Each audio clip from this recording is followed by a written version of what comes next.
welcome to another episode of Bronson's Soapbox, where I talk about news and things in video games or trends that are starting to bother me. I've been playing a lot of Street Fighter V recently, and what that has kind of sparked in me is, like, why are so many games releasing unfinished? Street Fighter V is a fantastic game if you're just looking at its core gameplay. The fighting is incredibly fast, fun, fluid.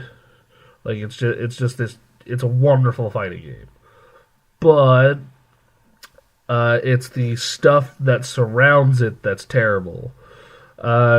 Especially when you go back to just vanilla Street Fighter 4, like the base game, and compare it to the content that's even in that, let alone its weird, spin-offs like Super, AE, and, Ultra.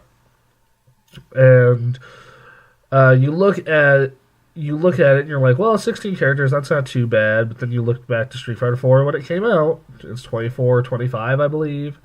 It had a full arcade mode, full versus mode, survival, time attack, challenges, and working online with multiple peoples in lobbies versus this, which has 2 people lobbies, which is no lobby, ranked and casual online play, no single player really beyond survival mode, and a story mode for each character that is disgustingly short, and challenge modes which are coming free in March.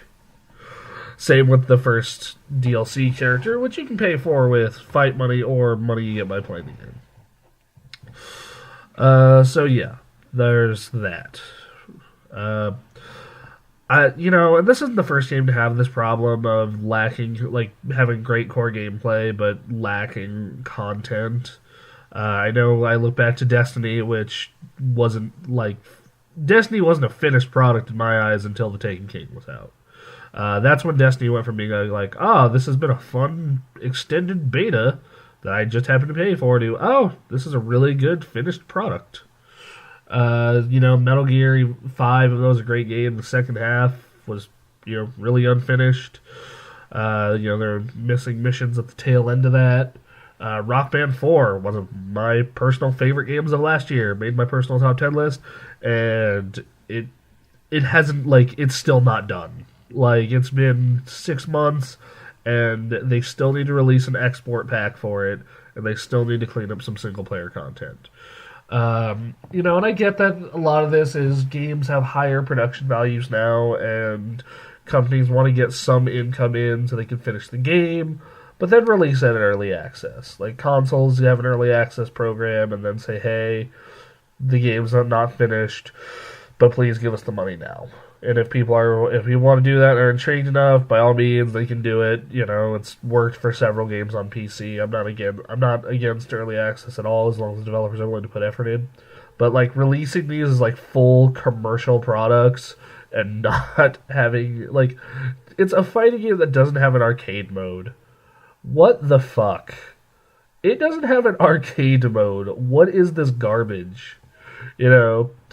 And I get that fighting games are primarily against other people, but, you still need to teach new players this game. And this game does a very piss-poor job of explaining that. The V system. V triggers. In the tutorials, this is a reused V trigger. You can charge a Hadouken and do a guard break. I'm like, alright, that's cool, but then, every other character's V trigger is different. It doesn't explain any of them to you. I remember doing Zangief's for the first time, and I'm like, well, it pulled them a little closer towards me. That's lame. But then I read online but if you keep pressing the triggers, he does damage. Or if you keep holding them down, he pulls them in rapidly. And you can start doing combos for more damage. But stuff like that. And I don't know, we as a consumer have to say, nah, bro, not putting up with this. Not buying it. And a lot of people I know aren't buying Street Fighter V for this exact reason. And good on them, I guess. That's the right way to go about things. As for other games, I think that this is going to continue to happen. It happened with Assassin's Creed Unity. Assassin's Creed Unity came out as broken, buggy, had a shit ton of problems. Most people skipped it, and look, Syndicate, next year, suddenly Syndicate turned out to be the best Assassin's Creed in a while. weird how that turned out. Same thing goes for like the Master Chief collection. Like that was so bad that like the uproar was so bad that they like gave a bunch of free stuff for it. And like, we're sorry, please.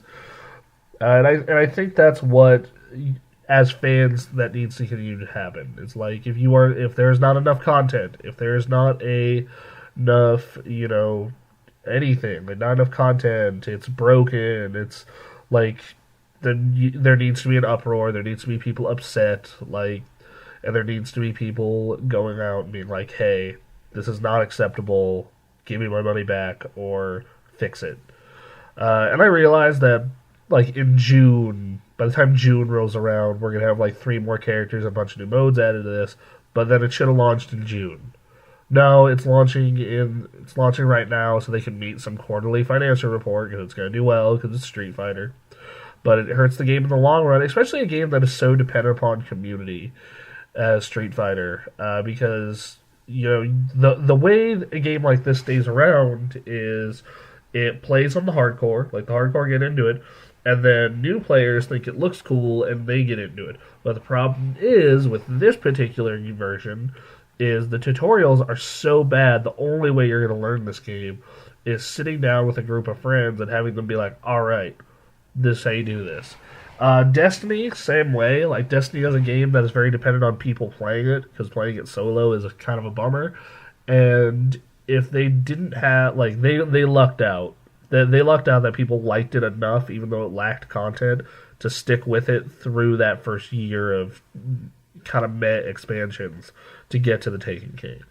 Rock Band is luckily a game that kind of can just survive on DLC, and I think that was really their plan. Now that I look at it, Metal Gear, that was Konami being just Konami. There's no way around that game being unfinished. But this needs to stop. Like, you don't see Bloodborne coming out unfinished.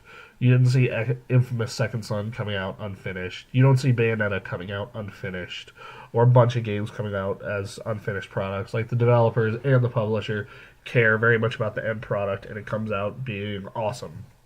I wish there were more publishers like Nintendo, like Sony, who were willing to wait until the finished product because they know it'll get better reviews, it'll get better press and word of mouth, and the game will circulate and sell probably even like way more copies than just the hype of, hey, it's blank in a new series, or look at all this marketing we spent on this.